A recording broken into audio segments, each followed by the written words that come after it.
दोस्तों जब से हमारे खेसारी लाल यादव के डंस मूवी का ट्रेलर आया है भाई ग्लोबल म्यूजिक जंक्शन पर, तब से हमारे भोजपुरी इंडस्ट्री के सारे लोग हैरान हैं।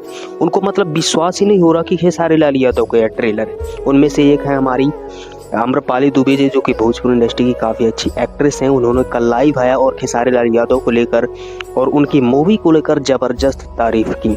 उनका कहना है भाई कि खेसारी लाल यादव आज पहली बार भोजपुरी इंडस्ट्री में अपने जीवन की सबसे महंगी मूवी बना दी है। इस मूवी का नाम है डंस।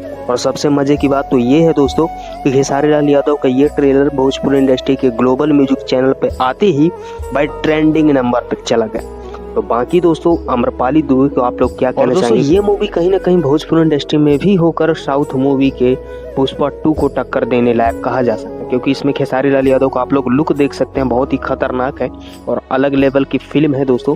तो बाकी आप लोग कमेंट कीजिए खेसारी लाल यादव के बारे में एंड चैनल को सब्सक्राइब करें भाई।